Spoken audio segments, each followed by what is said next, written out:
Impasse na fronteira.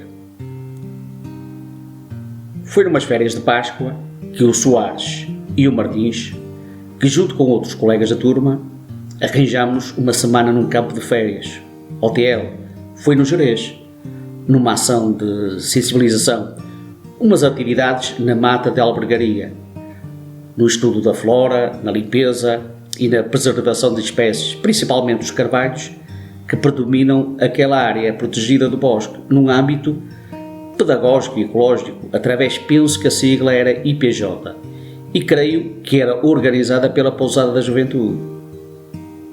Ficámos instalados em tendas tipo escoteiros, junto à antiga casa do guarda florestal, que também servia de apoio ao funcionamento do dia-a-dia e ficava perto da fronteira da Portela do Homem. A nossa tarefa, basicamente, consistia na limpeza e abertura de trilhos que faziam parte da Geira Romana e dos marcos miliários que tinham sido tapados pelo mato dentro do que muita gente ainda chama de bosque encantado. Éramos divididos em grupos e cada grupo tinha um líder, que nos orientava nas tarefas diárias e que começávamos logo pela manhã e ao mesmo tempo que íamos limpando tínhamos uma espécie de visita guiada com explicação das espécies que habitam aquelas paragens. Numa noite, em conversas com o pessoal do nosso grupo, lamentámos o frio que fazia, pois era de todo impossível mergulhar nas lagoas, visto que até tínhamos uma bastante perto do nosso local de acampamento, a cascata da Portela do Homem. E alguém falou que podíamos ir às lagoas de água quente em Torneiros, na vizinha Espanha. Mas era uma tarefa complicada, pois éramos todos menores e não tínhamos autorização escrita pelos pais para passar a fronteira. Normalmente, tínhamos as tardes de folga em outras atividades ou ficávamos por lá no acampamento e combinámos entre nós pedir autorização ao nosso chefe, mas que era para fazer uma caminhada pelo estradão junto à barragem, pois se disséssemos a verdade, a resposta seria um rotundo não.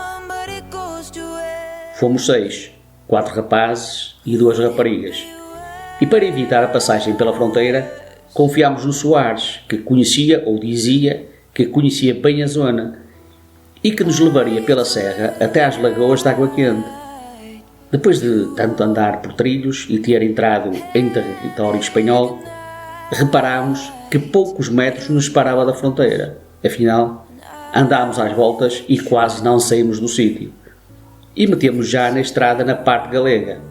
E quando íamos pela estrada, vimos um jipe da Guarda Civil Espanhola, em que nós, sem razão aparente, corremos para nos esconder.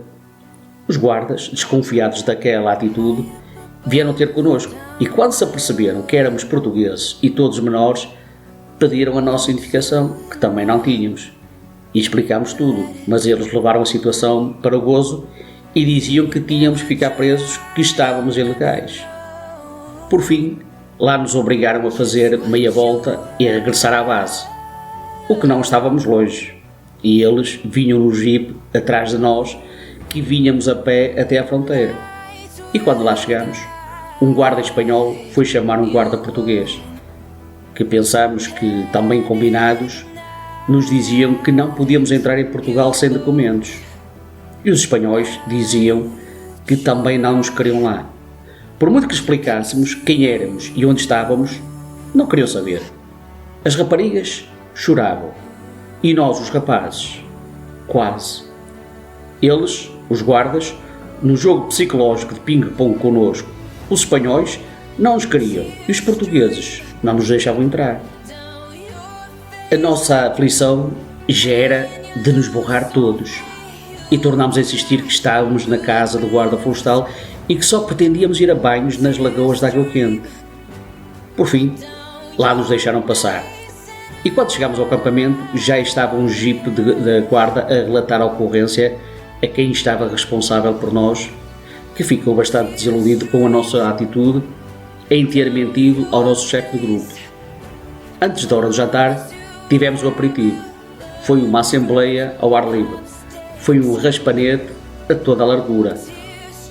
Um sermão na montanha como nunca se tinha ouvido, perante o restante pessoal. foi uma chamada de atenção não só pela irresponsável aventura, mas também pela quebra de confiança que tínhamos causado no seio do grupo e que até então estava a correr às mil maravilhas. Só não fomos devolvidos à procedência porque o trabalho que dava em organizar a logística para a devolução era mais complicado do que se manter lá. Uns dias depois do sucedido, o nosso chefe do grupo nos confidenciou que a ida à Lagoa de Água Quente estava prevista e que tinha sido cancelado devido ao nosso ato responsável e a mais umas coisitas que tinham acontecido com outros grupos. Do mal ao menos, a culpa não foi só nossa.